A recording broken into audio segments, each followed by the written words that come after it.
del semestre. El miércoles les voy a dejar algo, que lean algo, y ya para terminar, ¿no? Nos quedamos en Kant, hablamos de ilustración de Kant, ajá, y mencionamos rápidamente al idealismo alemán, ¿no? A Schelling, a Hegel, ajá, de manera general, y dijimos que hoy queríamos hablar del siglo XIX y llegar a Nietzsche, ¿no? Para ver tragedia y todo eso, está muy padre, entonces, pues vamos, ¿no?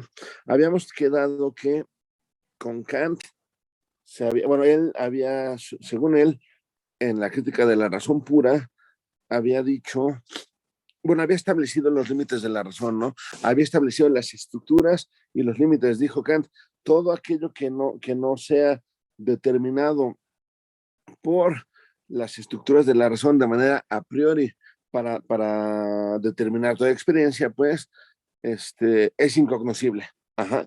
La razón puede hablar de las cosas como fenómenos, pues porque son las que se entienden, ajá, las que se conocen, las cosas fenoménicas, ¿no? Las cosas tal cual se presentan ante nosotros, que es como objetos. Ajá. Nosotros habíamos dicho que Kant dijo eso, todo lo que no es objeto es algo de lo que no se puede saber nada y entonces de lo que no se puede hablar científicamente de nada, o sea, no se puede hablar científicamente de eso, ¿no? Hablando particularmente de la cosa en sí, que esta no se puede llegar a conocer, porque el conocimiento es científico. Ajá. Recuerden que con los modernos el conocimiento se convierte en científico y la cosa en sí es incognoscible. Entonces, lo que quieran decirles, quien sea de la cosa en sí o de las cosas en sí mismas, está inventando o está haciendo literatura, está haciendo poesía, ¿no? O está mintiendo, ¿no? Y eso habíamos dicho, no dejó conformes a los idealistas, de tal manera que Fichte, esto no lo mencioné, pero Fichte optó, lo voy a decir de manera muy sencilla, aunque es más complicado, si les interesara, pues ya podrán leer los autores. Fichte optó por identificar, ajá, a los objetos con las cosas en sí. Ajá. Es decir, dijo Fichte sin mayor desarrollo, dijo, sujeto y objeto son lo mismo, entonces el objeto es la cosa en sí, entonces lo que nosotros conocemos científicamente es no solo el fenómeno, sino la cosa en sí, y ya, fíjate, sin más, o sea, sin mayor desarrollo, como Hegel, por ejemplo, lo dice y termina identificando, él, digamos, se salva del problema de Kant, diciendo lo que pasa es que Kant no aceptó que los fenómenos son las cosas en sí y que no hay cosas más allá de los fenómenos, eso es todo. Ajá. Es decir, lo único real es lo que nosotros percibimos fenoménicamente, aquello de lo que tenemos experiencia y ya, ¿no? Y pronto, ya Fichte, digamos, optó por la fácil, ¿no? Schelling había dicho la vez pasada, sugirió, y esto sí, hasta lo escribí en el chat la vez pasada, lo vuelvo a escribir, sugirió que el acceso a la cosa en sí, recordemos que en los idealistas la cosa en sí es lo absoluto, ahorita lo pongo ahí, es por otros medios, pues, por otros medios que el científico, y dijimos que él opta más bien por algo así como el arte o la religión, ¿no? Porque aparte dijimos, pues en Kant ya había dicho que la sensibilidad es este, parte de la razón, y entonces la experiencia del arte es experiencia sensible también, y la experiencia religiosa también, porque de alguna manera lo intuimos, lo percibimos, ¿no? Entonces dice Schelling, pues entonces si eso es parte de la sensibilidad y la sensibilidad es razón, entonces no hay problema con que el acceso a la cosa en sí sea por esos medios, ¿no? A ver, hola Eduardo y hola Jennifer, que son los últimos en llegar, y ya, ¿no? Esa fue la manera de Schelling decir que con la experiencia religiosa o mística, o cuando contemplamos una obra de arte, Es en ese momento cuando estamos teniendo contacto con el absoluto, aunque ciertamente no se pueda hablar científicamente al respecto, ¿no? Eso en Schelling, ¿no? Y Hegel, dijimos, se complicó un poquito más. Hegel decía que la razón humana debía desarrollarse, de, debía, a ver, debía desarrollarse hasta el absoluto. Recordemos que el absoluto es la cosa en sí, ¿no? Para ellos, pero debía hacerlo, entender la razón humana como los seres humanos, ¿no? En todos los aspectos fundamentales de lo humano, ¿no? Que son, ya habíamos dicho, son arte, política, religión y razón científica. Uh-huh. Es decir, que cuando en estos 4 ámbitos el ser humano o la sociedad humana, entendida como razón, se desarrollara hasta el absoluto, podía hablarse de que se había conseguido la cosa en sí. Es decir, el absoluto en Hegel, el absoluto en Hegel, o al absoluto más bien, en vez de el absoluto es al absoluto en Hegel, se llega históricamente, no solamente científicamente, o sea, la ciencia se desarrolla a través de la historia hasta llegar al punto climático en Kant y en Newton, pero también la religión se tiene que desarrollar históricamente hasta el protestantismo, el protestantismo de Lutero, según Hegel, que es el que se da en Alemania, y la política tiene que desarrollarse hasta el Estado moderno, pues, en donde ya el que se instaura después de las revoluciones burguesas, como en Francia, como en Inglaterra, y el arte también debe llegar hasta lo máximo, que para él es el arte romántico, ¿no? El arte romántico. Entonces Hegel decía que faltaba que históricamente se diera la revolución para tumbar a los reyes e imponer un Estado ya dividido o sea, con el poder dividido bueno, en 3 poderes, ¿no? En 3 facciones o en 2, dependiendo, como en Inglaterra, que aparte del rey había cancilleres, había ministros, ya había parlamento, y en Francia ya hay los 3 poderes, ¿no? Con participación incluso del pueblo, cuando los jacobinos tomaron el poder, ¿no? Después de la revolución. Entonces, eso es lo único que falta en Hegel, pero entonces Hegel piensa que ya pronto en Inglaterra va a pasar, no, en Inglaterra no, en Alemania, porque la revolución política que sí sucedió en Francia tenía el problema de que sucedió en un país que es profundamente católico, y para Hegel el catolicismo es mucho menos racional que el protestantismo, ¿no? Y bueno, y en Inglaterra, pues los ingleses, como eran muy empiristas, ellos no dejaban a su razón llegar a tantos lugares como si lo hacían en Alemania, ¿no? O sea, estas reflexiones, por ejemplo, las de los idealistas alemanes, no las hubieran hecho jamás los ingleses, porque no hay ningún referente concreto del idealismo, ¿sí ven? Entonces, para Hegel, el mejor lugar o el lugar más propicio para que se dé el absoluto en los 4 sentidos es Alemania, que no más falta uno, que es la revolución. Sin embargo, Hegel morirá con Napoleón siendo atrapado y vencido por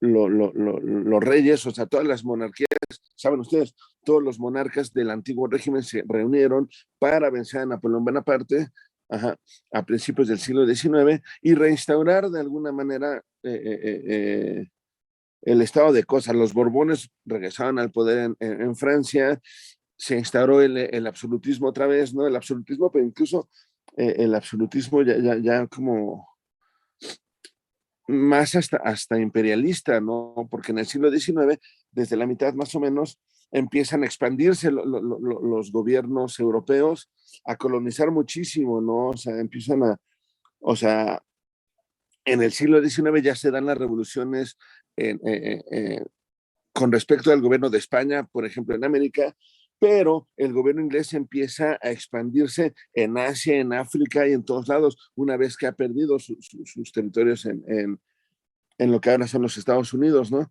Y entonces todo el siglo XIX es un siglo de reinstauración del poder político absoluto y definitivo de estos reyes, una vez que vencen a Napoleón, pero ya con el germen o con el principio de la revolución y de ideologías como el socialismo, como la anarquía, como el comunismo, que empiezan a surgir, ¿no?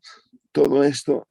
Entonces se ve superado el modo de pensar de la burguesía. La burguesía que para Hegel era aquella clase que podía derrumbar al antiguo régimen e instaurar un modo racional de ser en la sociedad, pues se reveló que era incapaz, ¿no? ¿Por qué?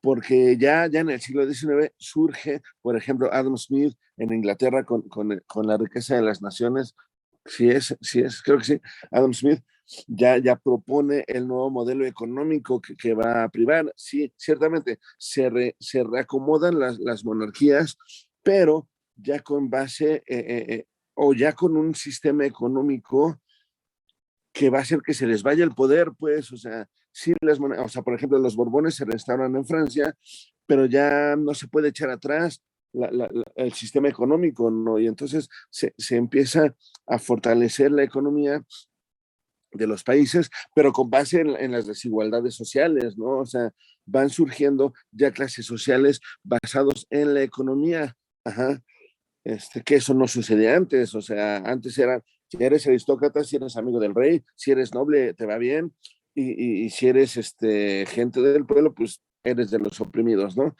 Pero la diferencia sí se veía en lo económico, pero lo económico era más bien, no era un sistema, pues, porque el feudalismo y la Edad Media y todo esto funcionan con base en una economía pues servil, de servidumbre, ¿no? De tener el poder y la relación directa, ¿no? Yo te mantengo, yo te mantengo porque eres mi siervo o eres mi lacayo o cualquiera de estas y ya. En cambio acá, ya es la economía tal cual, o sea, ya hay trabajadores, ya hay trabajo remunerado, pues en el siglo XIX, ya hay acumulación del capital y todo esto, gracias a la burguesía que impone esto. Este, entonces el siglo XIX es un siglo bastante convulso. Ajá. Si pensamos que el 20 estuvo canijo, el 19 también lo fue. El problema es que el 20 ya fue muy destructivo por el asunto de las bombas y todo eso, atómicas, pero el siglo XIX también fue un siglo de bastante crisis y bastante convulso. Entonces, cuando Hegel propone esto de que la revolución burguesa va a traer una racionalidad absoluta, pues, a los países, pues, Hegel no está tomando en cuenta la economía, pues la economía que obviamente en Inglaterra marcha muy bien porque ahí fue donde empezó la revolución industrial, pero hay desigualdades. De hecho, William Blake, que es un gran poeta inglés, él denuncia las injusticias del capitalismo, no como lo hará Marx, porque William Blake lo hace a través de su poesía, obras de teatro, cosas así. Este, pero bueno, entonces en ese estado de cosas, Hegel muere por ahí de mediados del siglo XIX. Saben ustedes que, por ejemplo, 1848 fue uno de los años más, pues con más problemas, ¿no? Con más problemas sociales. En el 48 hubo revoluciones de todo tipo porque ya las masas empezaban a decir, bueno, o sea, si la Revolución Francesa se dio para darle su lugar a el pueblo, pues eso no se ha logrado y más bien están en contra de nosotros podemos, ¿no? O sea, ya la Revolución Francesa servía como símbolo, pues, como grito de batalla, ¿no? Para el pueblo ya no se iba a dejar, y entonces se restauraron las monarquías y obviamente se ampliaron las colonias en Asia, en África y todo esto, pero por parte de Europa, pero los pueblos ya estaban inconformes y se dieron un montón de guerras civiles y de conflictos intestinos en los países.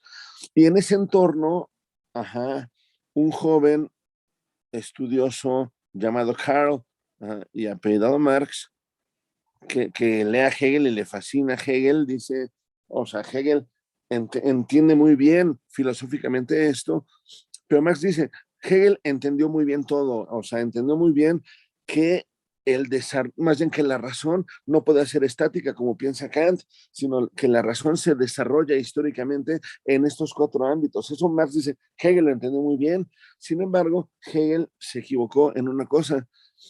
En el arte romántico sí es como la cúspide, ¿no? A Marx le gustaba el arte romántico, ¿no? La razón científica, pues sí, con Newton ya se llegó a las leyes generales en física y ciertamente Kant y Hegel ya en filosofía llegaban a un lugar insospechado antes. Sin embargo, en política y en religiones donde se equivocó Hegel, porque dice Marx, Hegel era burgués, o sea, los idealistas alemanes eran burgueses y por lo a ver, lo escribo, ¿no? No podían dar cuenta de las injusticias sociales necesarias para la hegemonía burguesa, ¿no? Justamente, como ellos eran burgueses, no se dan cuenta que para que ellos fueran burgueses y estuvieran beneficiados, era necesario que toda una clase trabajadora fuera explotada y no fuera libre, ¿no? Recordemos que desde el Renacimiento y Descartes, todo esto se dice que la libertad está en el centro porque la razón nos libera, la razón es liberadora. Dice Marx, bueno, si la razón es liberadora y los idealistas piensan que en el Estado moderno hay libertad, será libertad para ellos. Ajá. Será libertad para ellos, porque la mayoría del pueblo no es libre, sino son oprimidos, porque trabajan, ¿no? Para que les vaya bien a ellos, ¿sí ven? Entonces Marx dice, no, lo que le falló a Hegel es que al ser burgués no se dio cuenta de que el Estado en el que se logra llegar al absoluto, que Marx ya no llama el absoluto, sino ya lo llama más bien la libertad nada más. La libertad tiene que superar incluso al Estado burgués. ¿Ah? Lo escribo acá, ¿no? Ha de superar al Estado burgués, ¿ah? Y se ha de lograr a través de una revolución social, el socialismo y finalmente el comunismo, en el que no hay clases sociales, porque las clases sociales provoca que unas se beneficien de las otras, ¿sí ven? Entonces Marx dirá, es eso. Y justamente otro elemento que Hegel no se dio cuenta es el protestantismo, igual que el catolicismo, igual que todas las religiones, no son racionales.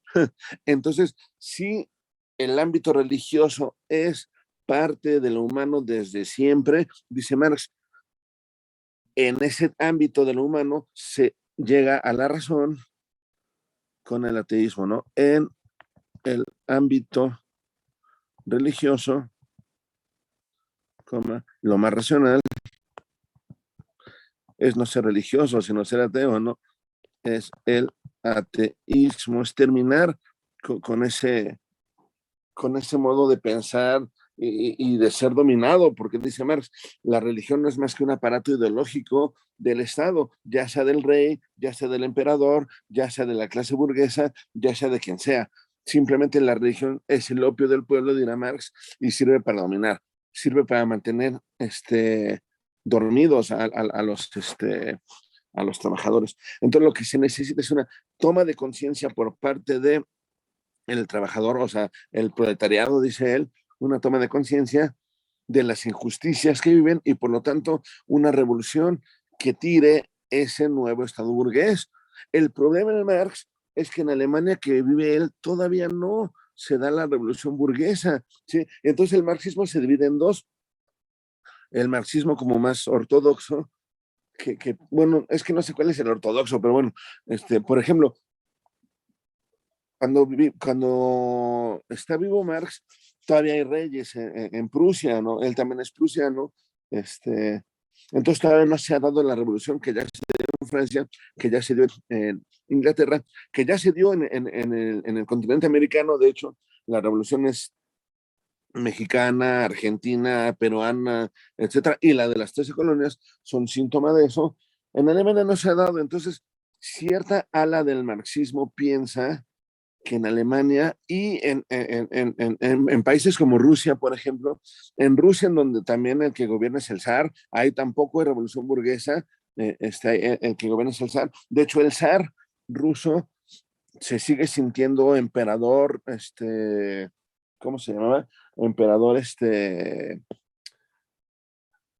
de Constantinopla, ¿no? De Bizancio, o sea, porque el imperio romano del Oriente, que fue el imperio bizantino durante la Edad Media, cayó a mano de los turcos en el siglo XVI, en el siglo XV más bien, marcando el fin de la Edad Media, y durante el Renacimiento y esta primera época de la modernidad, pues fue dividiéndose en imperio austrohúngaro, en imperio turco y después en imperio ruso, justamente, ¿no? Entonces, Rusia sigue siendo un imperio, sigue siendo como si fuera el imperio bizantino, pues, y el ser sigue gobernando. De hecho, en Rusia va a pegar mucho el marxismo. Saben ustedes, han escuchado hablar de Lenin, ¿no?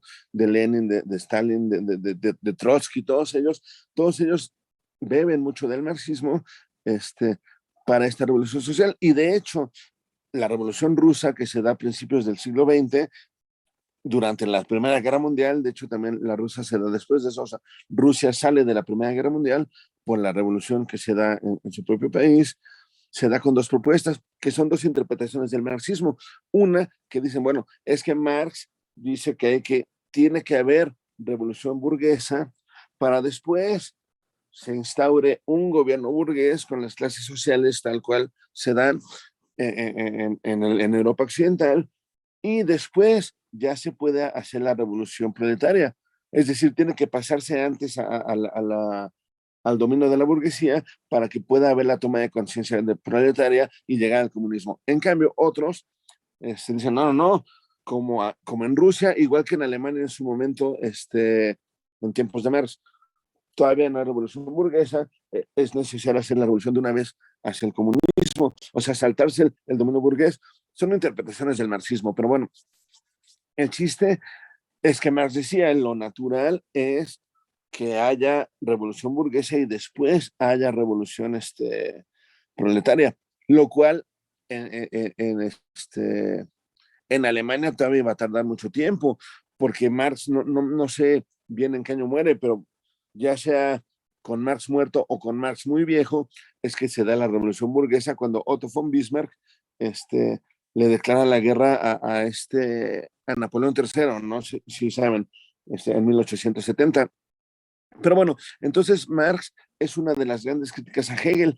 Dice, bueno, es que Hegel sí era un cocote, sí piensa muy bien la cosa, pero su cualidad de burgués, de privilegiado, le impide darse cuenta el montón de injusticias que son necesarias para que él pueda tener el ocio y filosofar. Si ven, nosotros decíamos desde hace mucho tiempo, la esjolé, el otium, el ocio, es una condición indispensable para que haya filosofía, desde los griegos, ¿no?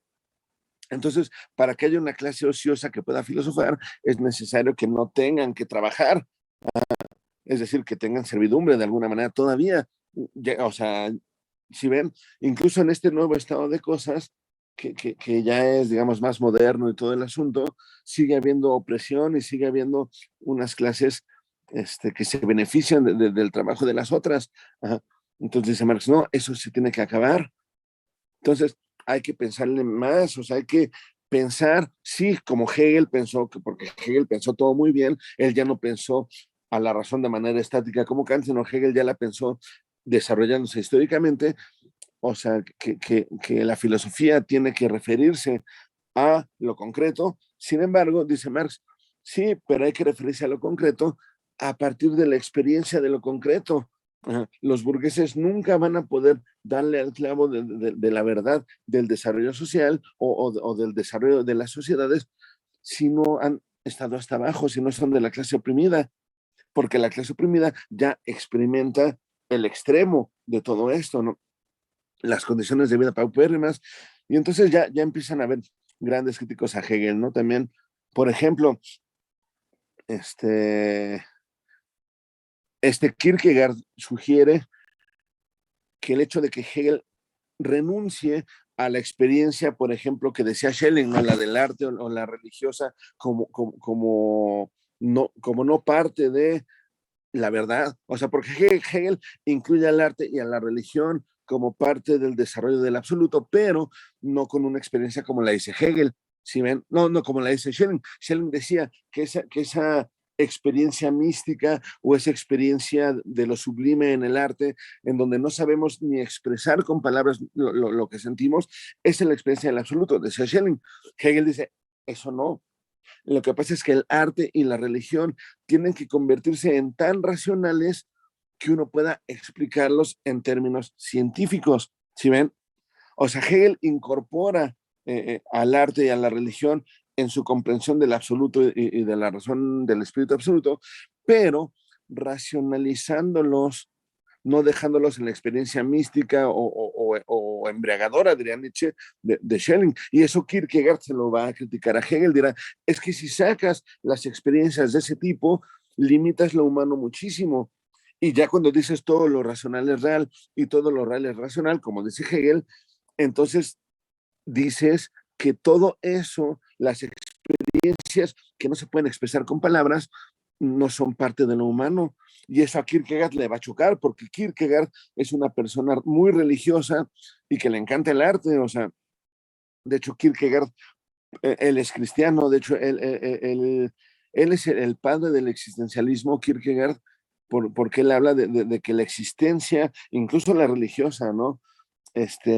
Se revela, o sea, que, que en la existencia concreta se revela la verdad, incluso la verdad religiosa, ¿no? Y que en la existencia es justamente cuando uno desespera y cuando se angustia, cuando uno puede descubrir, ajá, lo que es el absoluto también, lo que llamarán los románticos el absoluto, ¿no? Entonces, la crítica de Marx es social hacia Hegel, la crítica de Kierkegaard es religiosa, digámoslo así de alguna manera, o es esas experiencias místicas. Bueno, Nietzsche también es un joven en este tiempo, no, o sea, cuando Marx ya está grande, Nietzsche es un joven, y Nietzsche también leyó a Hegel, lo entiendo muy bien, y dijo, ay, o sea, Nietzsche es más radical que Marx y que Kierkegaard, porque Marx y Kierkegaard todavía retoman ciertos aspectos de Hegel, dicen, tiene la razón. Nietzsche dirá, no, Hegel no tiene razón. Hegel, para Nietzsche, que es donde vamos a hablar ahorita, Hegel representa la culminación, sí, del dominio de la razón occidental, voy a ponerle así, que es, dice él, ante todo, nihilista. Ahorita explico eso del nihilismo. Nihilista, hipócrita, nihilista, hipócrita y decadente. Ajá. Nietzsche será consciente, igual que Marx, de que la realidad social está por los suelos. El siglo XIX es un siglo de desigualdades. Bueno, todos los siglos de la historia han sido siglos de desigualdades, pero bajo esa promesa de la Ilustración, de que había que racionalizar a todo el pueblo para que todo el pueblo fuera beneficiado, Nietzsche se da cuenta, igual que Marx, de que el pueblo no es beneficiado ni tantito por la razón, porque al estar la razón, la ciencia, la filosofía, etcétera, sometida o subordinada a las clases sociales de arriba, al capital, diría Marx, el beneficio es para los dueños de los medios de producción, en palabras marxistas, en palabras de Nietzsche, beneficiará solo a las clases de hasta arriba, a las clases que, siendo poderosas, teniendo dinero, etcétera, pueden decir que todo está bien, cuando en realidad todo está mal, todo es hipocresía, porque ellos dicen, no, si la razón beneficia al ser humano, cuando la mayoría de las personas están viviendo en la miseria, ¿no? Ajá. y están siendo utilizadas por los gobiernos para ir a guerras, ¿no? Y para dar su vida en beneficio de un sistema político que no es más que opresión, dirá Nietzsche. Sin embargo, Nietzsche no piensa que una revolución es la solución. Nietzsche piensa que no hay solución. Les puse ahí, ante todo es nihilista. Nihilismo viene de nihil. La palabra nihil es una palabra latina, romana, que quiere decir nada. Para Nietzsche, la razón occidental, la razón burguesa es una máscara. Ajá. Simplemente crea ilusiones por medio de los discursos, por medio de promesas al pueblo, vacíos, sí, promesas vacías. Dice Descartes, Bacon, Spinoza, Leibniz, Hume, Locke, después Kant, Hegel, Schelling, Fichte, todos ellos prometen que la razón va a liberar al ser humano, todos prometen que la razón va a darle beneficios a la humanidad. Y no es cierto, solo trae desigualdades, solo trae injusticias, solo trae pobreza, ¿no? Es decir, por ejemplo, la razón sí, como dice Hegel, se desarrolla paralelamente a la religión y paralelamente a la política. Dirán, bueno, es que la política moderna, la religión moderna y la ciencia moderna son tres caras de lo mismo, tres caras que ocultan el vacío que es injusto, ¿no? El vacío en donde unos se aprovechan de otros, ¿no? Y dicen que están muy bien. Es decir, Nietzsche dirá lo que hay detrás de la razón, detrás de la razón, la religión y la política, incluso el arte, porque a Nietzsche le parece que el arte burgués también es nihilista, ¿no? El arte. Lo que hay detrás de todo esto es voluntad de poder y de dominio. Es decir, el europeo, pues, el ser humano en Europa, lo que ha demostrado es que lo que quiere es dominar y dominar. Ajá. Por eso los gobiernos se la pasan conquistando y se la pasan imponiendo y todo eso. Entonces dominan a los demás países, a las demás regiones y dominan a su propio pueblo. Pues, es decir, lo que está detrás de todo esto es la voluntad de los gobiernos y de los poderosos de dominar a los demás, ¿sí? De imponerse, es lo que hay, voluntad de imposición, una voluntad ciega. Y entonces eso provoca que la ciencia, el arte, la religión y la política lo único que hagan sea encubrir. Los gobiernos dicen, este es el mejor gobierno porque este no es injusto como los de la Edad Media. Aquí hay representantes de todos en los gobiernos. Mira, Nietzsche, eso solo se hace para que el pueblo los apoye, como en México, ¿no? O sea, cada 6 años nosotros vamos a beneficiar al pueblo, voten por nosotros y votan, y del pueblo nunca se acuerda nadie, más que en sus discursos, ¿no? Pues dicen que esto pasaba en el siglo XIX en toda Europa, ¿sí ven? La religión, sí, vengan todas a la iglesia, sí, sean muy buenos, tienen que rezar, tienen que estar sometidos, amar a Dios, amar al prójimo, etcétera, etcétera, pero no hacer nada en contra de las injusticias y la opresión que se ejerce sobre ustedes, incluso de limosna, pues, para que la élite eclesiástica siga beneficiándose, ¿no? Y siga gobernando el continente como lo está haciendo desde la Edad Media, pues el Papa sigue siendo muy poderoso, ¿no? Entonces, después desde mediados del siglo XIX, se está dando todo esto, que para Nietzsche, igual que para Marx, era algo muy injusto, ¿no? Solamente la diferencia entre Nietzsche y Marx es que Marx sí cree que hay una solución, que es por medio de la revolución. Nietzsche pensará, las revoluciones lo único que provocan es que se tire una clase social y se imponga otra, y la nueva clase social en el poder va a estar ciega de poder y va a querer dominar. Es decir, Nietzsche denuncia, la sociedad decimonónica, la del siglo XIX, es nihilista, porque dicen, mientras las élites puedan tener sus fiestas y puedan tener su vida social, así como lo retrata esta es Jane Austen, ¿no? En Orgullo y Prejuicio, si la han visto la película o han leído el libro, o así como lo retrata Dumas, ¿no? En Los Tres Mosqueteros, ¿no? Etcétera, etcétera, donde la nobleza tiene sus bailes y tiene su sociedad, su vida social, así bien chida, ¿no? Y sus beneficios. Pues detrás de lo que hay opresión e injusticia, hay desigualdad. Ajá. Mientras la iglesia se jacta de que sean buenos todos, mientras tanto, detrás los sacerdotes están, bueno, hoy diríamos siendo pedófilos, haciendo cosas terribles. Se han leído al Marqués de Sade, el Marqués de Sade yo creo que Nietzsche sí leyó al Marqués, pero en el Marqués de Sade sí pasan como los sacerdotes, incluso el Papa, son los más, ahora sí que, libertinos, ¿no? O sea, los que ejercen su voluntad porque son poderosos y nadie los cuestiona, pues. Es decir, dice Nietzsche, tanto la ciencia como la religión como la política sirven para hacer creer a la gente, o sea, pintar una realidad como muy bonita. ¿Ah? La razón humana nos está liberando porque hay ciencia moderna, cuando la ciencia solo se usa para oprimir y para destruir. Ajá.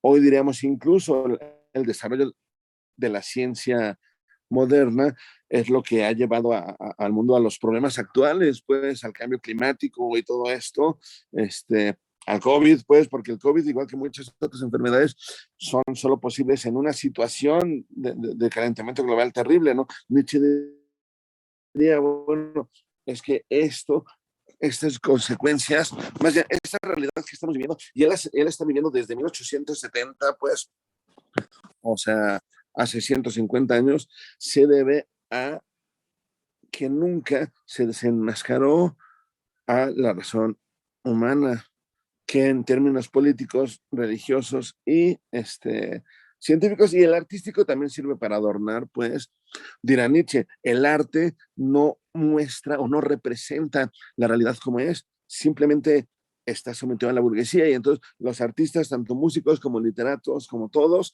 lo único que hacen es ennoblecer la vida de las élites. Ajá.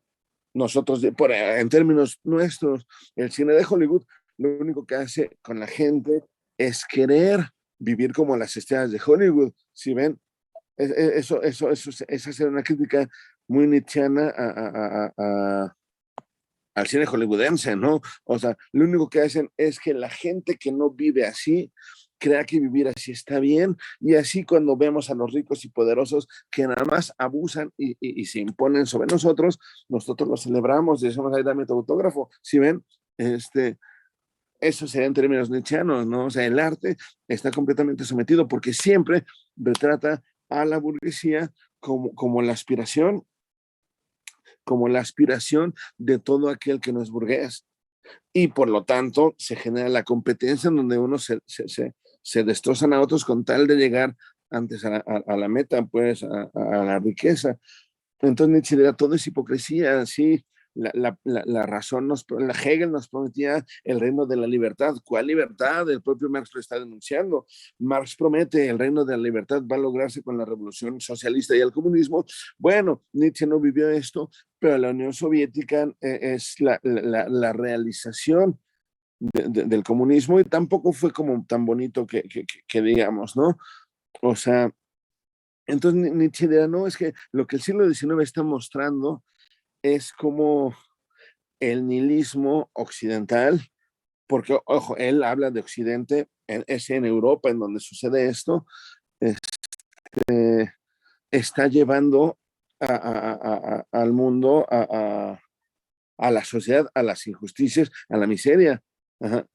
Y siguen celebrando, o sea, y siguen riéndose, porque los poderosos se ríen de las clases bajas, pues porque las clases bajas los adoran a ellos, que son ricos y que viven a expensas de ellos, como pasa todavía hoy en día. ¿Sí ven?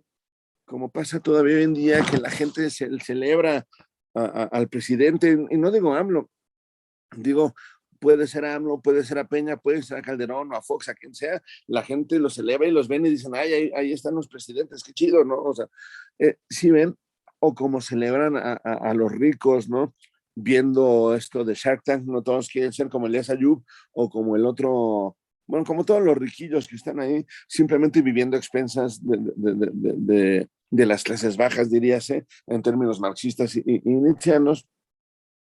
Entonces Nietzsche está en contra de esto, ¿no? Ahora bien, eso es en general en Nietzsche. Nietzsche, él escribe su primer texto filosófico, lo escribe en 1870, ¿no? Lo escribe justamente en tiempos de la guerra franco-prusiana. De hecho, saben ustedes que en 1870, ¿cómo se llama? Pues Federico Guillermo, justamente, a Nietzsche lo nombra. Nietzsche es Friedrich Wilhelm Nietzsche. Sí. No, a ver, no, espérame. ¿Cómo se llama Nietzsche? Friedrich, ajá. Y se llama Friedrich porque el rey se llama Friedrich, ajá. Y era Federico Guillermo IV, sí, ya me acordé, es el cuarto. Federico Guillermo IV es el rey de Prusia en ese entonces, y él nombra como canciller a Otto von Bismarck, ajá, como el mero mero, como el primer ministro que va a tener todo el control de los ejércitos, etcétera. Y a Bismarck se le ocurre declararle la guerra a la Francia de Napoleón III, porque el nieto de Napoleón Bonaparte está en el poder y está realizando reformas, él también, porque él, como su abuelo, tenía como ciertos intereses de dar justicia social, ¿no? Pero bueno, a Bismarck se le ocurre declararle la guerra a Napoleón III porque Napoleón III quería dominar las provincias de Alsacia y Lorena, que van a estar en pugna desde este entonces, 1870, hasta la Segunda Guerra Mundial, justamente, ¿no?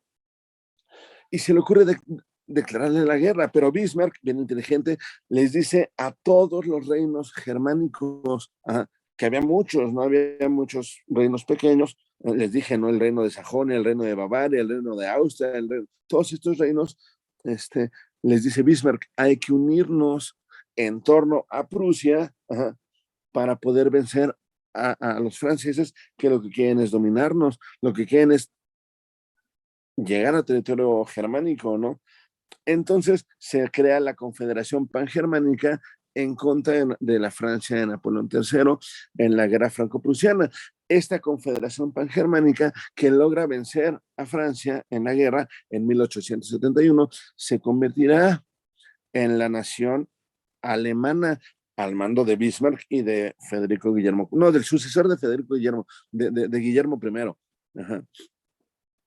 Sí, no, sí es primero de Federico Guillermo todavía cuarto, y después lo va a suceder Guillermo I, que va a ser el Kaiser, el de la Guerra Mundial, ¿no? Pero bueno, a lo que voy es Nietzsche en esta guerra franco-prusiana, en donde surge Alemania como nación moderna. Nietzsche escribió su primera obra, que es, y es de la que más vamos a hablar hoy, El nacimiento de la tragedia, ¿no? O el origen de la tragedia, a veces es nacimiento, a veces es origen, ¿no? El subtítulo de esto es En el espíritu de la música. Yo te explico por qué en el espíritu de la música. Esa la escribe Nietzsche en 1870, 71. Ajá. En la guerra. Nietzsche fue a la guerra, pero como médico, como enfermero. O sea, Nietzsche era asistente de los médicos, todo esto. Y mientras estaban guerreando, él se pone a escribir cuando había chance, ¿no? Y bueno, desde esa obra hasta las últimas obras de Nietzsche se publican hacia 1900, 1900 y cacho, ya que Nietzsche muere en 1900, pero entonces desde 1870 hasta 1900, cuando Nietzsche muere porque tenía sífilis y ya le había roto todo, la sífilis a Nietzsche, todos esos años Nietzsche estuvo en contra o sea, estuvo consciente de su crítica. Su crítica va tomando muchas formas, pero esto de la voluntad de poder está detrás siempre, desde el origen de la tragedia. De hecho, yo creo que la tragedia es provocada justamente por la voluntad de poder. Ahorita vamos a eso. A lo que voy es a que Nietzsche durante toda su vida, toda su trayectoria filosófica, podemos decir, él estaba consciente de que el problema y el enemigo era el nihilismo europeo, el nihilismo que está detrás, ¿no? O sea, nihilismo, recuerden, lo que la sociedad europea ha construido a base de ideas, a base de discursos, a base incluso de tecnología, es producir un mundo bonito, muy lindo, libre y bien padre, pero que es el mundo que viven poquitos. Es decir, una imagen vacía. Detrás de esa imagen que hay, no hay nada. Por eso es nihilismo, ¿sí ven? Y es hipócrita porque según los políticos y los religiosos, todos son muy buenos y no es cierto, todos son muy malos, pues, ¿no? O sea, la moral religiosa, la moral basada en la religión es una moral muy mentirosa que justifica acciones horribles, ¿no? Por parte de las élites, ¿no? De los poderosos. Y bueno, lo que quiero decirles es que específicamente Nietzsche ya al final, ya que escribe el Anticristo y que escribe hacia los Zaratustra y todo esto, ya hacia los años 80 y 90 casi del siglo XIX, va a renegar de este texto del origen de la tragedia, ¿no? O sea, Nietzsche va a decir, no, este texto está feo. Nietzsche, digamos, Nietzsche viejo y enfermo, dirá, dirá de su libro que es horrible y que apesta a Kant justamente y a Schopenhauer. De él no les he hablado, pero ahorita es el momento de hablarles. Y como Nietzsche piensa ya que Kant y Schopenhauer son parte importantísima y son parte del desarrollo de la razón que él está criticando, de esa razón moderna, hipócrita, decadente y nihilista. Entonces dice, entonces por eso no me gusta ese primer libro, porque dice, el origen de la tragedia es puro kantismo y puro Schopenhaueranismo. Ajá.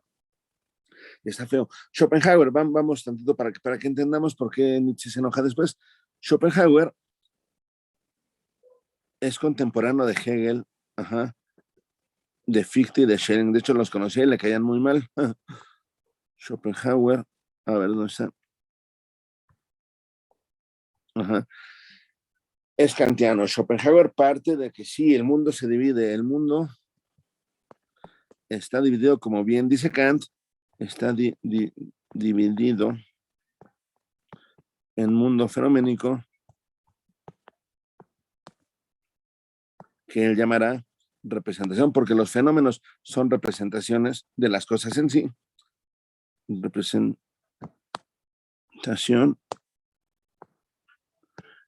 y el mundo como, a ver, el mundo como cosa en sí, como cosa en sí, que él llamará voluntad. Jennifer ya se fue, bueno, ni modo. Ojalá tenga buena conexión. Pero bueno, justamente Schopenhauer dice, el mundo se divide, como dice Kant, en fenómeno y en cosa en sí. Ajá. Y ciertamente de la cosa en sí no se puede conocer nada, como bien dice Kant. Sin embargo, un tanto parecido a Schelling, ya regresó,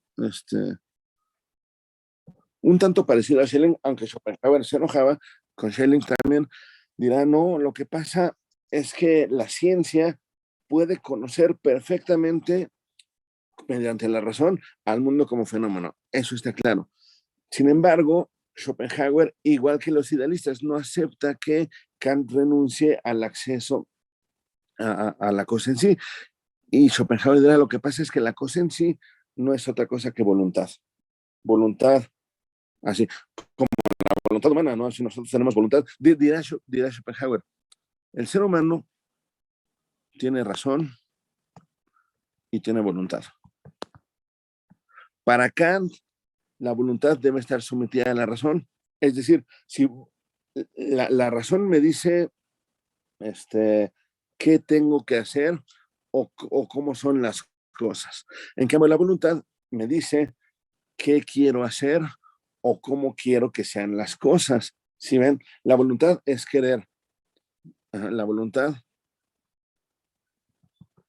es deseo. Voluntad es deseo. Kant dice, los deseos deben ser racionales. Solamente debemos satisfacer nuestros deseos cuando es racional satisfacerlos. No. Schopenhauer dice, es que es al revés. La razón en Schopenhauer no debe, más bien, está subordinada a la voluntad. Porque dirá Schopenhauer y también dirá Nietzsche en El nacimiento de la tragedia, porque lo que hay detrás de todo es voluntad, no solamente en el ser humano, es decir, nuestros apetitos, nuestros deseos, nuestras voluntades son simplemente reflejo de la voluntad que hay en la naturaleza. La naturaleza se mueve voluntariamente con base en deseos y en satisfacción de deseos, dirá él, o expresión de deseos. Nosotros entendemos los deseos de manera racional, pero los deseos son irracionales, dirá Schopenhauer y dirá Nietzsche. El mundo en sí mismo no es otra cosa que voluntad. No voluntad mía o tuya o de alguien más, sino voluntad en general. Y nosotros, igual que todo lo que hay en el mundo, no somos más que representaciones fenoménicas, eso sí, pero esas representaciones simplemente son de esa voluntad. Nosotros tenemos voluntad porque somos la representación más perfecta de esa voluntad básica, de esa voluntad fundamental, ¿no? El texto el principal texto, el libro de Schopenhauer se llama El mundo como voluntad y representación. En el primer volumen, bueno, en los dos primeros volúmenes de ese libro, habla del mundo como representación, es decir, cómo la representación es representación que puede ser racional. De hecho, nuestra razón nos permite entender que todo en el mundo es representación, porque la razón también es representación de la voluntad, de alguna manera. Y por eso la razón debe subordinarse a los deseos y a la voluntad, ¿no? Entonces, Schopenhauer había leído, y Nietzsche también lo leerá, por ejemplo, a textos orientales. Había leído a los Vedas, había leído a los Upanishads, había leído budismo, hinduismo, todo, o sea, ellos habían leído todo esto, ¿no? Y se habían dado cuenta que en los modos de pensar orientales, asiáticos principalmente, que nosotros entendemos como religiones, y quizás sí son religiones, pero ellos lo entienden como modos de pensar y modos de vivir de alguna forma, se dan cuenta que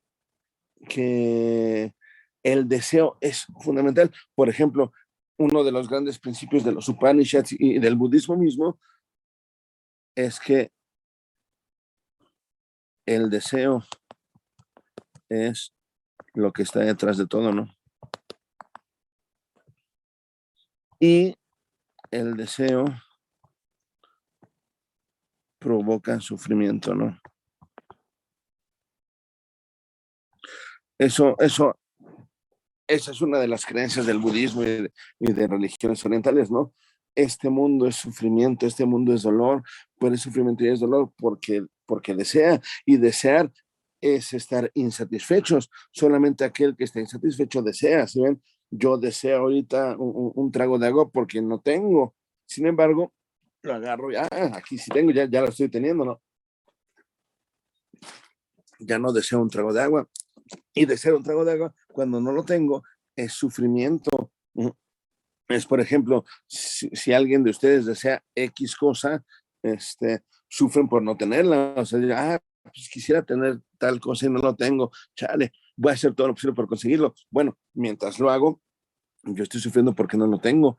Entonces, esa es la esencia del mundo para varias de estas formas de pensar orientales. Bueno, eso Schopenhauer lo retoma y dice, lo que hay es voluntad, porque ya Hegel, no, digo, ya Kant pensaba en términos de razón y voluntad. Entonces dice, bueno, ¿cuál es más importante? La voluntad, porque en la voluntad está el deseo que dicen estos otros, ¿no? Estos orientales y los occidentales habían dejado de lado. Incluso Nietzsche dirá, es que el imponer la razón por encima de los deseos o de la voluntad es lo que nos lleva a pensar que tenemos el control del mundo. Ajá. Y Nietzsche dirá, como detrás de todo lo que hay es voluntad, que después él llamara voluntad de poder, es que el mundo va hacia el precipicio. ¿Sí ven? A pesar de todo el progreso, el desarrollo y todos los beneficios que tiene el mundo racional, como está ocultando un gran vacío de valores, un gran vacío de beneficios, un gran vacío de bienestar para la gente, para la mayoría de la gente, entonces pronto el mundo se irá a la decadencia completa. El mundo ya es decadente, pero como hay una parte o hay unas élites que pueden gozar de los beneficios, entre comillas, de la razón, de la ciencia y todo esto, entonces todavía se promueve que está bien, como sucede en nuestros días. Vemos en la tele que hay en los programas, ¿no? Que hay modos de vida muy buenos, ¿no? Vemos el Shark Tank, insisto, ¿no? A estos riquillos hasta regalándoles según su dinero a los empresarios nuevos y todo esto. Dices, pues está chido, el sistema funciona. No, bueno, detrás de ese funcionamiento aparente del sistema está todo lo que conocemos, ¿no? La decadencia, la injusticia, la violencia, la desigualdad, ¿no? La opresión, todo esto, sí me siguen, ¿no? Entonces, Nietzsche dirá, es que esto es espantoso y lo que sucede es que la sociedad occidental moderna, la razón moderna, lo que hace es depredarlo todo, acabar con todo. Y nosotros ya vivimos 150 años después de la muerte de Nietzsche, bueno, más bien de la publicación de este texto del origen de la tragedia, y vemos cómo pues no estaba tan equivocado Nietzsche, ¿no? Por ejemplo, en el origen de la tragedia, o sea, esto que les estoy diciendo es en general, ¿no? Pero justamente de Schopenhauer retoma esto de que está dividido en dos el mundo. Por eso dirá Nietzsche anciano, dirá que su libro apesta a Schopenhauer y a Kant, porque en el origen de la tragedia Nietzsche sostiene, sí hay mundo fenoménico y sí hay cosa en sí, en términos de Kant, ¿no? Que en Schopenhauer son voluntad y representación. Bueno, en Nietzsche, del nacimiento de la tragedia, él va a designar estos dos ámbitos, el de los fenómenos y el de la cosa en sí, con dos dioses griegos que son Apolo y Dionisos. Dioniso. Existe el nombre Dionisio, pero en griego es Dioniso, Dioniso o Dionisos. Entonces, bueno, la cosa es que Apolo y Dioniso, ¿no? Apolo es hijo de Zeus, ya saben, es un dios olímpico, es uno de los dioses olímpicos perfectos, ¿no? De aquellos que dejaban el orden al mundo en la mitología, ya lo hemos contado nosotros. Y Apolo es un dios que trae una cítara siempre, ¿no? Que toca cierta música cuando tiene tiempo libre, cuando Apolo se le está pasando bien, toca música como estable, tranquilizadora, música no ruidosa, no escandalosa, música así como de cítara, de lira, así, todo tranquilo. Ajá. Y es Dios a veces también del sol, de esa luminosidad del sol, influye en el movimiento del sol. Ajá. Es Dios de la claridad, ¿no? De la tranquilidad, de la estabilidad. Apolo nos proporciona tranquilidad, ¿no? Nos proporciona bienestar, nos proporciona claridad, eso es. En cambio, Deniso, que es hijo de Zeus, pero hijo de Zeus con una ninfa en el bosque, es un dios de la embriaguez, es Dios salvaje, la palabra salvaje viene de selva, lo que pertenece a la selva es lo salvaje, entonces es un dios bastante, de hecho él es hijo de Zeus, pero él casi no va al Olimpo, no le gusta, le gusta más estar en los campos, rodado de ninfas, de faunos, de centauros, de todo tipo de criatura sexual. Ajá. Dioniso es Dios del desenfreno orgiástico, ¿no? Esto es Schopenhauer. Bueno, en Nietzsche pongo la separación de voluntad y representación. Aquí es Apolo y Dionisos, le voy a poner, ¿no? Que es en griego. Ajá. Dionisos es Dios del desenfreno, es Dios incluso de la sexualidad, pero sexualidad orgiástica, ¿no? De ese desenfreno, de ese arrebato que es propio de las orgías. Por ejemplo, Nietzsche, en el Nacimiento de la Tragedia, hace un recuento de los griegos, ¿no? Y dice, bueno, es que lo que pasa es que el pueblo griego, y yo se los comenté en algún momento cuando hablábamos de la historia griega, de que en un principio, dice Nietzsche, los griegos eran como cualquier otro pueblo, eran pueblos desordenados, salvajes, así como bien rudos, como bien bárbaros, dice él, porque eran dionisíacos. Les encantaba el relajo, les encantaba la embriaguez, o sea, justamente, sí, Dionisos es dios de la embriaguez y por lo tanto de la sexualidad orgiástica. Orgiástico es lo propio de la orgía, pues, ¿no? Apolo, pongo acá, es dios del orden, la claridad, la estabilidad. Apolo, puse Apolo.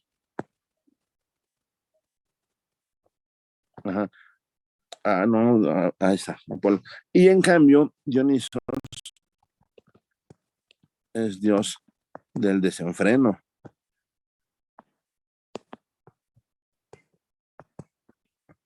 De la embriaguez. No confundir con borrachera, porque no es lo mismo embriaguez que borrachera. Aunque la borrachera es un tipo de embriaguez, ciertamente, y de la sexualidad orgiástica. Él se la pasaba en el campo con ninfas. A ver, ya. Con ninfas, faunos, con centauros, con estos, ¿cómo se llaman estos otros? Faunos. Ahí te voy a acordar, pero bueno, puras criaturas del bosque, puras criaturas que se la pasan de fiesta, ¿no? De hecho, las representaciones que hay en esculturas o en pinturas griegas de Dionisos o de cualquiera de estas criaturas, cuando son hombres, siempre es con el falo erecto, porque son muy lúbricos, ¿no? Siempre están teniendo sexo con todo el mundo, ¿no? O sea, por eso es el desenfreno, ¿no? O sea, entonces dice Nietzsche, Apolo, yo voy a referirme más bien al mundo fenoménico, al mundo científico, al mundo ordenado como mundo apolíneo. Ese que oculta el nihilismo, porque lo que hay de fondo, lo que hay en la cosa en sí, es desenfreno, es embriaguez. Si ven, lo que hay es el dominio de Dioniso, eso que Nietzsche diría incluso que es bárbaro, ¿no? En los griegos, es ese aspecto que incluso a los griegos les daba miedo. Dice Nietzsche, la realidad griega era demasiado desenfrenada, demasiado violenta, demasiado así inestable, porque eran dionisíacos. Sin embargo, se dieron cuenta los griegos de que necesitaban ponerle freno a ese estado de cosas para poder establecer una civilización, una cultura, pues, ¿no? Y entonces, dice Nietzsche, en este texto, crearon así el panteón olímpico, porque el panteón olímpico, los dioses griegos, los dioses olímpicos, le permitirán poner todo en orden. Y entonces dice Nietzsche, la creación del Panteón Olímpico es uno de los momentos más apolíneos de la historia de la humanidad, porque permitió ponerle un freno al desenfreno, valga la redundancia, de tal manera que pudiera haber una cultura, que pudiera haber una civilización de alguna forma. Pero la civilización griega es tan perfecta, piensa Nietzsche, que en el interior de ese orden apolíneo y olímpico, ponen criaturas como Afrodita, como Dioniso y como todas estas criaturas que forman parte del mundo, forman parte del orden. Yo les comenté, cuando hablábamos de la teogonía, les hablaba de la estirpe de la noche, ¿se acuerdan? Que nacían guerras, enfermedades y nacían hipnos, ¿no? El dios del ensueño, cosas así que son como muy desenfrenadas, son muy dionisíacas, pues, ¿no? Dirán Nietzsche, es que la realidad dionisíaca forma parte de la realidad griega, de la experiencia griega de la realidad. Es decir, los griegos eran un pueblo tan perfecto, piensa Nietzsche. De hecho, Nietzsche, permítame, voy a conectar esto porque ya se le va a acabar la batería. Bueno, para Nietzsche se acerca a los griegos porque Nietzsche es filólogo. Él estudia griego, él sabe griego perfecto. La filología es la ciencia que estudia el origen de los lenguajes, pues, de los idiomas.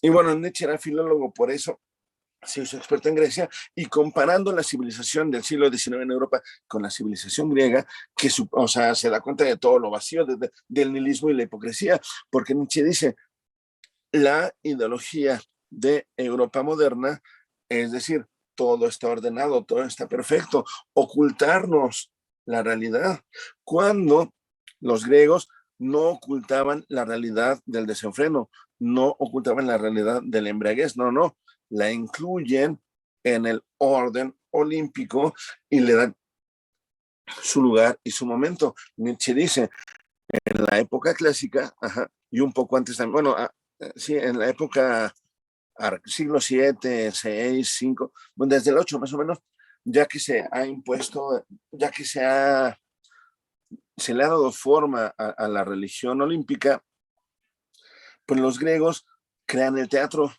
la tragedia y la comedia, que son obras que se escriben para ser representadas en el pueblo, y fundamentalmente en el inicio del periodo clásico, dicen que en estos teatros se ponían en escena las obras de Sófocles, de Esquilo, de algunos otros trágicos que lograban dar cuenta de la realidad del mundo. ¿Cuál es la realidad? Este choque de fuerzas entre lo apolíneo ordenado y lo dionisíaco embriagador, desenfrenado, ¿sí ven? Es decir, es una tensión constante, que está presente en la creación del panteón olímpico. Siempre los dioses están o en broncas, peleándose y provocando guerras y desórdenes, o bien están apaciguando todo y tranquilizando todo. ¿Sí ven? Todos los dioses griegos representan esta dualidad que Nietzsche simplifica en Dionisos, lo apolíneo y lo dionisiaco, ¿no? Y entonces los griegos de la época clásica, antes de Sócrates, porque ahí también va a haber un rompimiento, son una civilización que lo entendió a la perfección. Lo entendió a la perfección y por lo tanto lo llevaba a escena gracias al genio de personas como Sófocles y Esquilo. Si ven, las tragedias griegas lo que muestran es voy a escribirlo, ¿no? Lo que muestran las tragedias griegas, las tragedias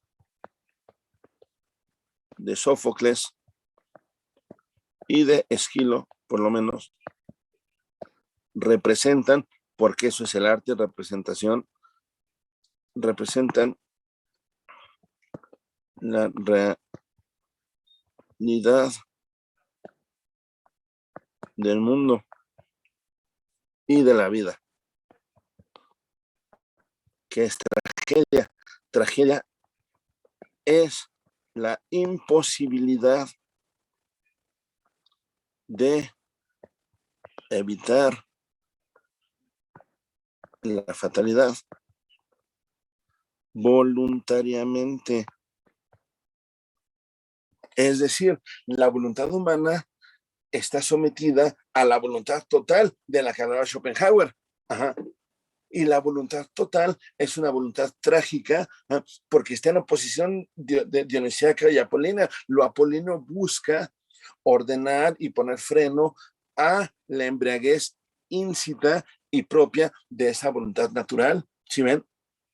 Y esa es la tragedia, porque la tragedia es mostrarnos a los seres humanos que es imposible, no,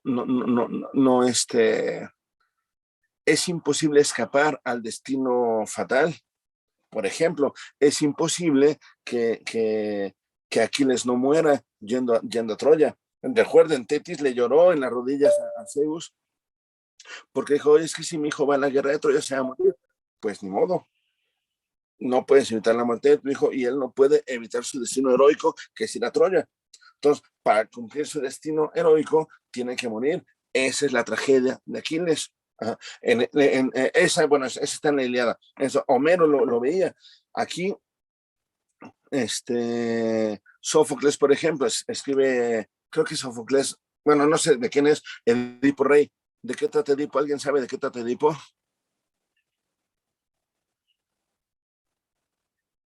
¿O quién fue Edipo? ¿Nadie sabe? Bueno, pronto. ¿Sí me oyen o no?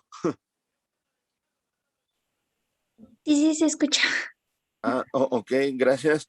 Este, bueno, Edipo, de hecho, muy usado por los psicólogos, Edipo era el rey de Tebas, era el rey de Tebas que un buen día llama a Tiresias, que es el adivino, el vidente, el adivino que por cierto es ciego, lo cual es un símbolo muy bonito de que es ciego para las cosas del mundo, pero tiene ojos visores del porvenir y cosas así.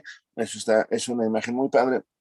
Bueno, llama a Tiresias Edipo y le dice, oye, Tiresias, dime por favor, ¿a qué se debe el esplendor de mi reino? Porque era un rey esplendoroso, Edipo, y a Tebas que era la ciudad que gobernaba, era de las mejores que había en Grecia, ¿no? Según esto. Y Tiresias le dice, Edipo, no quiere saber, porque Tiresias ya era anciano, había vivido pues, con el rey anterior y todo, ¿no?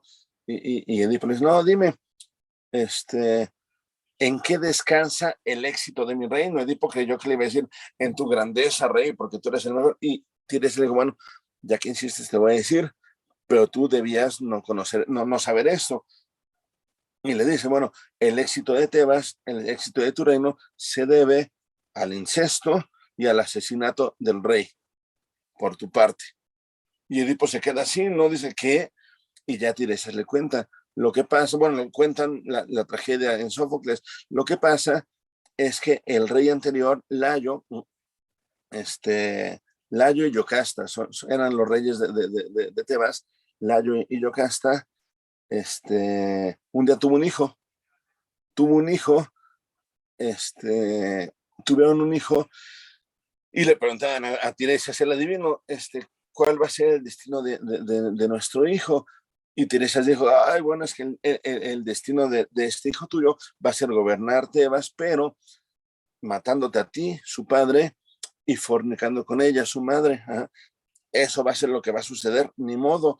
Y Layo, aterrorizado por eso, horrorizado más bien, horrorizado por eso, manda que se lleven al niño. No manda a matar al niño, pues no va a estar padre, pero mejor que se lo lleven y que se lo lleven lejos.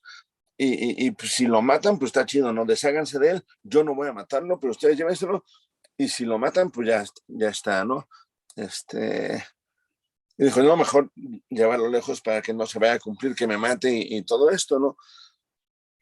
Y resulta, digamos, es el origen de toda telenovela, del Canal de las Estrellas o de cualquier lugar, porque una vez que crece Edipo lo entregan con un agricultor, con un campesino que había en la lejanía, y en el hecho de muerte el supuesto padre de Edipo le revela que él no es su verdadero padre, sino que él se lo llevaron y que él venía como de Tebas, por ahí, ¿no? Y entonces Edipo decide regresar y ir a Tebas a averiguar su pasado, y cuando va llegando Edipo con algunos cuates, ¿no? Con algunos hombres, se encuentra con un hombre que va bien vestido, que parece rey, ajá, este, y le dice, no vas a pasar para acá, porque acá es Tebas, acá es mi tierra, no vas a pasar. Edipo dice, ay, ¿cómo no? Se pelean y le da muerte a este hombre que no lo dejaba pasar. Cuando llega a Tebas, le dicen, ¿qué crees? Ese hombre que tú mataste era el rey Layo, precisamente.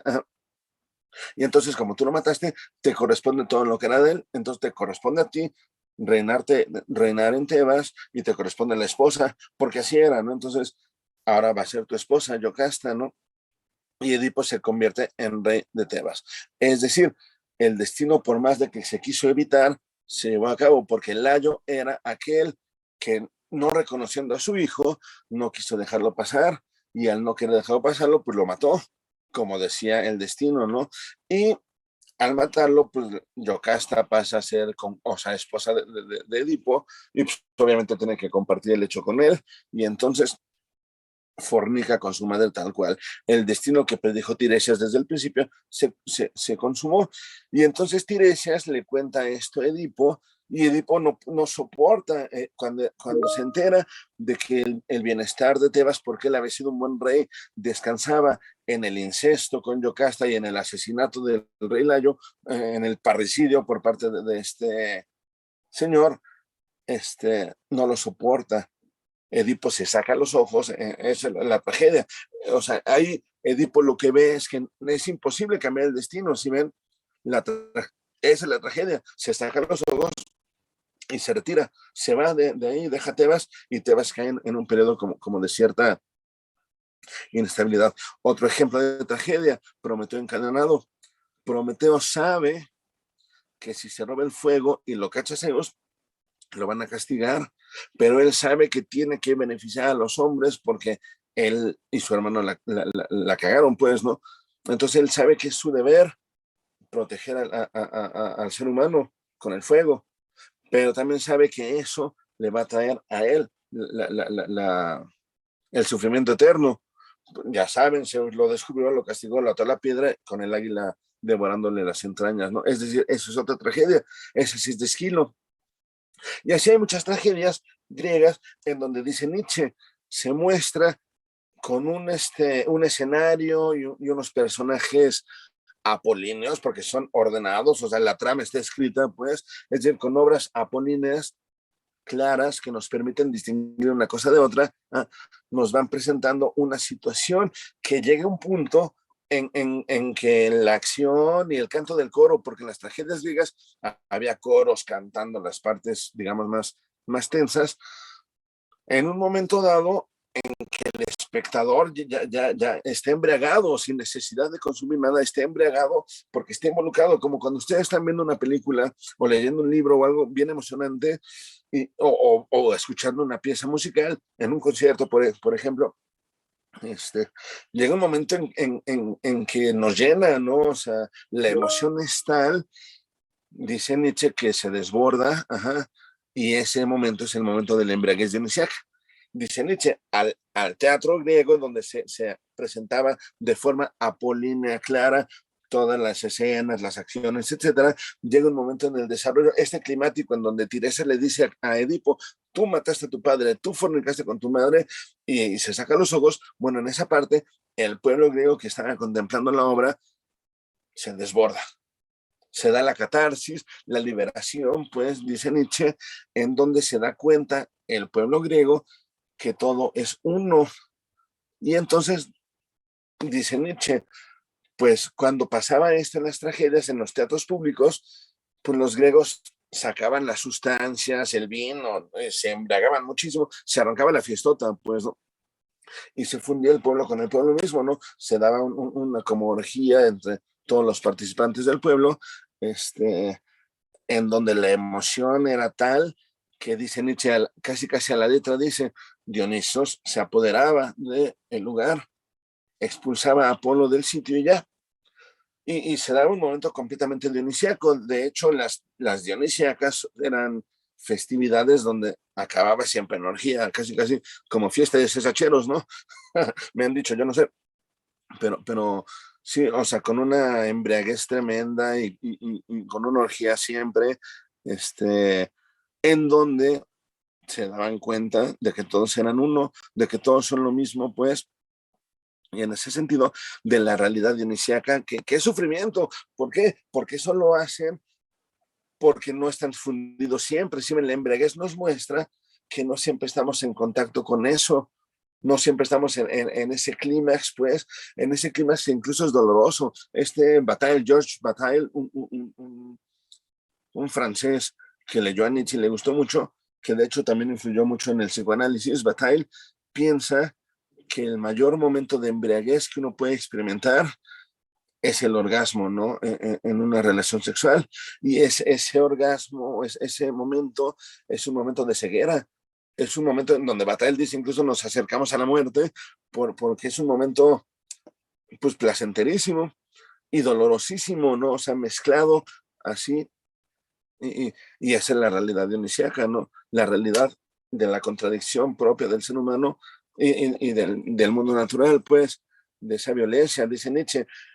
Es claro que la voluntad dionisíaca está en la naturaleza, porque sí, en la naturaleza a veces es un campo con conejitos, florecitas y el solecito brillando bien bonito, pero también la naturaleza de repente se desenfrena y hay tormentas devastadoras, y hay huracanes, y hay incendios, o sea, obviamente en nuestros días todo esto está aceleradísimo por influencia humana, pero bueno, los incendios y los terremotos y todo eso, no, pues ya sucedían en Grecia antigua, ¿no? Entonces, dice Nietzsche, la naturaleza a veces es desenfrenada, dionisíaca, a veces es completamente clara, apolínea.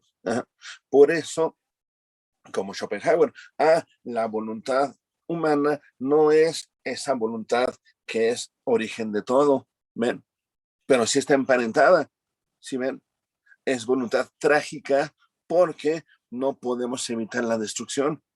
Es decir, por más que queremos tener una vida ordenada y bonita, apolínea, digámoslo así, llega el momento en que se desenfrena todo. Porque, por ejemplo, todos nos vamos a morir, pues eso no lo podemos evitar. Ajá. Eso es parte de lo dionisíaco de la existencia, ¿no? Y eso es imposible de ser cambiado. Ni el propio Aquiles, que era hijo de Tetis, pudo evitar su muerte teniendo su vida como él quería, no yendo a Troya, ¿no? Entonces, Nietzsche, o sea, básicamente habla de esto, ¿no? En el origen de la tragedia también habla de la formación del pueblo griego, que no la repito aquí porque ya la vimos en algunas otras clases, pero si, por ejemplo, dice este asunto que con los trágicos llegó a su clímax, con Sófocles y Esquilo, tiene como antecedentes a Homero y a Arquíloco. Homero como artista apolino por excelencia y Arquíloco como era un músico como artista dionisíaco por excelencia. Ajá, porque si ven Apolo toca la cítara, es música tranquila, música estable. En cambio, la música que nos arranca y que nos arrebata es música dionisíaca. El ditirambo, dirá él, ¿no? O sea, que hasta percusiones tiene. Y bueno, eso es dionisíaco.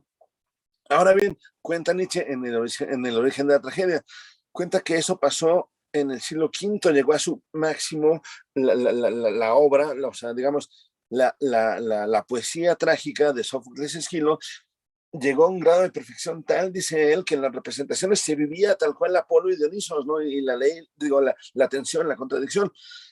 Sin embargo, en esos tiempos también surgió un poeta trágico más joven que era Eurípides. Ajá. Y Eurípides, que también era trágico, Eurípides hace también tragedias, también es muy buen poeta, pero las racionaliza por influjo, influencia, pueden poner, de Sócrates. Sócrates, el filósofo, era amigo de Eurípides el trágico. Y dice Nietzsche, Eurípides estaba tan fascinado con Sócrates que él quería que sus tragedias fueran avaladas por su amigo, por Sócrates. Y Sócrates, siendo filósofo, él quería que sí, el desenfreno no fuera tanto y que racionalizara un poquito. Dice Nietzsche, uno de los elementos que introdujo Eurípides a la tragedia fue ponerle una especie de prefacio en donde saliera un personaje a contar todo lo que iba a pasar. para que ya no los cachara por sorpresa, como en Esquilo y en Sófocles, a pesar de que son historias que ya todos conocen, porque los griegos sabían quién era Edipo y sabían quién era Tiresias y sabían todo esto, pues la manera de representarlo y describirlo por parte de los trágicos era inesperado, era totalmente embriagadora. Entonces, Eurípides como que dijo, no, primero aguas, porque voy a poner esto y voy a hacer, es como ver el corto antes de ver la película, no, se racionaliza y los personajes de Eurípides están más racionalizados que los de Esquilo o de Sófocles. Entonces dice Nietzsche, Sócrates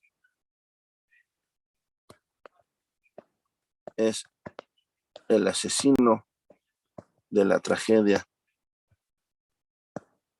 que era la máxima representación del trasfondo dionisíaco de la vida. Ajá. Porque así que Eurípides racionalice sus tragedias. Y una cosa más, dice Nietzsche, también cuenta en El origen de la tragedia. Ya voy a terminar, ¿no? Dice Nietzsche, había un cuarto hombre, un jovencito, cuando Eurípides ya estaba siendo grande, o sea, Sófocles y Esquilo ya estaban viejos, creo que Esquilo ya había muerto, pero hubo otro joven ateniense que también tenía grandes habilidades para la poesía y también era muy bueno, muy hábil poeta y le encantaba la tragedia. Dice Nietzsche, él no dice de dónde saca esto, pero dice, es que había un joven que escribía tragedias muy bonitas, ¿no? Un joven ateniense que según Nietzsche ateniense estaba destinado, según Nietzsche, a ser el cuarto gran trágico en Grecia. Fue corrompido también por Sócrates, porque ese cuarto trágico, según Nietzsche, también por Sócrates, no es otro que el que nosotros conocemos como Platón. Ajá. Dice Nietzsche, Platón cuando era joven escribía tragedias y todo esto, y sin embargo, cuando de niño, bueno, de jovencito, conoció a Sócrates, quedó tan fascinado, aún más fascinado que Eurípides, porque Eurípides hacía tragedia, la racionalizaba por Sócrates, pero hacía tragedia. En cambio, Platón quedó tan fascinado por Sócrates que decidió renunciar a ser trágico. Dice Nietzsche que regresando a su casa después de quedar fascinado por Sócrates, destruyó lo que había escrito de poesía trágica y en adelante se puso a escribir diálogos filosóficos que muestran atisbos o muestran pequeñas pruebas, nos dan pequeñas muestras más bien del género poético de Platón, como cuando uno lee El banquete, ¿no? O cuando uno lee en la República algunos mitos y todo esto, dice Nietzsche, ahí se demuestra el gran genio poético que tenía Platón, pero ese genio poético, gracias a Sócrates, lo subordinó a la filosofía, ¿no? Platón renunció a la tragedia por consagrarse a la filosofía, es decir, a la racionalización del mundo.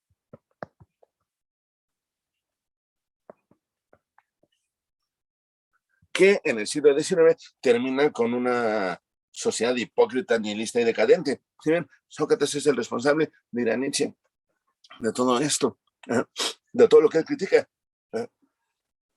Y lo muestra desde aquí en términos trágicos, pues, en términos de filología y todo esto, pero ahí está, ¿sí ven? Es decir, para Nietzsche, el malo del cuento es Sócrates, porque hizo que Platón no fue trágico.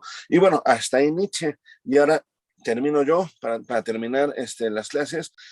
Yo creo que Nietzsche, yo siempre he pensado que Nietzsche está bien en su crítica en general, está bien en esto de la crítica a la sociedad occidental, la política, la religión y todo esto, pero está mal en su crítica a Platón, a Sócrates, porque yo considero, junto con Heidegger, por ahí lo piensa, un doctor que hay en Acatlán, también lo maneja así. Yo creo que Nietzsche no fue capaz de darse cuenta que Platón también escribió tragedia en sus diálogos, aunque una tragedia así racionalizada, quizás, muy racionalizada, yo creo que tan racionalizada que Nietzsche no se dio cuenta. Pero, por ejemplo, el caso de Sócrates, que yo les dije, ¿no? En el Eutifrón, la apología, el Critón y el Fedón, que es desde que Sócrates va a responder ante la acusación que le hacen Anito, Meliso y Licón, de que él corrompe a los jóvenes, de que enseña cosas indebidas, y ¿cuál es el otro? Y que no creen los dioses. Ahí el caso de Sócrates es la máxima tragedia que hay. ¿Por qué? Porque Sócrates lo único que está haciendo es filosofar y lo condenan a muerte por haber filosofado. Si ven, en esta trayectoria, y Sócrates acepta su destino, como Aquiles aceptó el suyo, yendo a Troya, más o menos. No comparo a Sócrates con Aquiles, yo no soy tan groupie de Sócrates, pero es lo mismo. Platón muestra en Sócrates una especie de héroe trágico, no al grado de Aquiles y de todos esos, pero sí, ni de Edipo, pero sí a alguien que está contemplando cómo la injusticia ahí lo lleva, ¿no? La injusticia lo lleva a la muerte y él no puede escapar de ella, a pesar de que él en la apología se defiende y dice, no, yo no corrompo a los jóvenes, yo sí creo en los dioses y yo no enseño cosas, ¿no? En la apología de Sócrates, Platón nos pone a Sócrates defendiéndose ante el tribunal ateniense, diciendo, no, yo lo único que hago es filosofar. A los sofistas, a los maestros, a los líderes de opinión, no les gusta porque yo descubro frente a los jóvenes que ellos están mintiendo o que ellos no saben lo que saben. Entonces les caigo mal. Sin embargo, yo no enseño nada. Yo simplemente estoy filosofando y platicando de cosas que quiero platicar o que quieren escuchar los jóvenes. Nada más. Explica muy bien en la apología de Sócrates por qué él no es culpable y sin embargo el tribunal ateniense lo condena a muerte. Lo condena a muerte porque Sócrates es pobre, no puede pagar una multa. Sócrates no quiere irse de Atenas, es decir, no pueden exiliarlo, entonces lo condenan a muerte y Sócrates acepta la muerte. ¿Sí ven? Ante la falsedad de que él era culpable de corromper a los jóvenes, de no creer en los dioses y de enseñar cosas indebidas. Sócrates dice, yo no enseño nada. Si yo enseñara como Gorgias, como Protágoras, que son ricos porque cobran sus enseñanzas, yo sería rico y yo soy pobre. ¿Sí ven?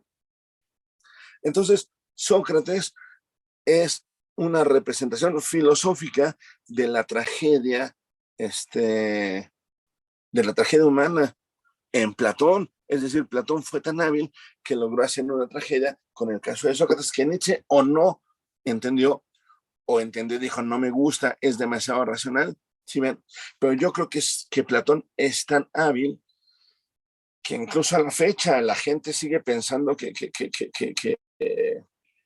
bueno, no sé, bueno, siguen pensando que la apología de Sócrates es una obra filosófica y ya, yo creo que sí es una obra filosófica, pero también es una obra bastante trágica por el caso de Sócrates, ¿no? Y porque es inimitable. Muchos piensan, ay, es que si el gobierno ateniense no lo hubiera acusado injustamente, no, es que si lo piensan un poquito, el gobierno ateniense acusa a Sócrates porque es peligroso hacer que los jóvenes desobedezcan, ¿sí ven? O sea, él no los corrompe, pero si los jóvenes están desobedeciendo a las autoridades después de escuchar a Sócrates, entonces al gobierno ateniense no le conviene que los jóvenes no hagan caso, ¿sí ven? Es decir, es algo propio del ser humano. El ser humano, decíamos con Aristóteles, el ser humano es el animal político por naturaleza porque se relaciona con los demás, ¿no? Por medio del lenguaje, es decir, tiene logos.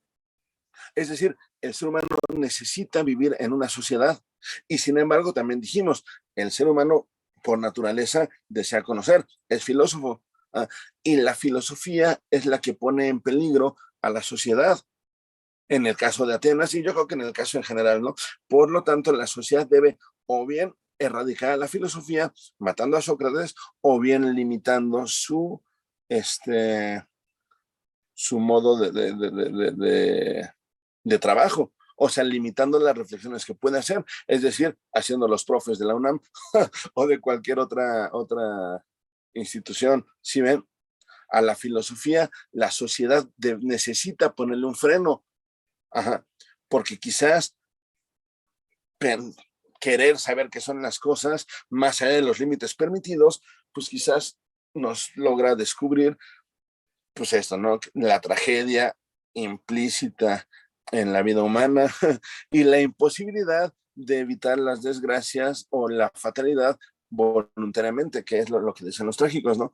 Es decir, la filosofía y nuestro carácter político, nuestro carácter social, son contradictorios entre sí y cada quien tiene que elegir, ¿no? Y yo creo que Platón lo muestra muy bien, muy bien, de hecho de manera magistral en sus diálogos, y yo creo que aunque Nietzsche se enojara, Platón es la muestra perfecta de filósofo trágico y de filósofo que se da cuenta de la gran tragedia que el propio Nietzsche diagnostica. ¿Sí ven? Por eso yo quiero terminar, por eso me gusta terminar el curso refiriendo a Nietzsche y hablando de Platón a fuerzas, porque yo creo que Nietzsche no le entendía a Platón y eso estoy atreviéndome a algo tremendo porque eso implicaría que yo le entiendo a Nietzsche y no sé, pero por lo pronto yo creo que tanto Platón como Nietzsche dan este mensaje de la contradicción implícita en el ser humano, ¿no? Y por eso la vida es como es, ¿no? Y bueno, de ahí se deriva, pues, el absurdo incluso, porque el absurdo, digamos, con el que empezamos la clase, bueno, el curso, es una muestra es una manifestación de intentar responder a la tragedia, ¿no? De la manera más resignada posible, pero pues es una manera de responder, ¿no? Hay otras, las revolucionarias, hay otras, las cínicas, hay otras, ¿no? Pues, pero pues ahí estamos, ¿no? Obviamente también está la confiada, la confianzuda, la que piensa que todo puede estar mejor y que podemos cambiar el mundo. Eso está padre. Ojalá se pudiera, pero bueno, ya el semestre que viene vemos si se puede cambiar el mundo o no se puede, o en qué medida se puede y en qué medida no. Y ya, bueno, para mí ha sido un placer este semestre con ustedes. Chicos, chicas, muchas gracias. El miércoles les dejo algo y me comunico con ustedes por el WhatsApp y el examen es la semana que entra. ¿Sale? ¿Vale? ¿Alguna duda?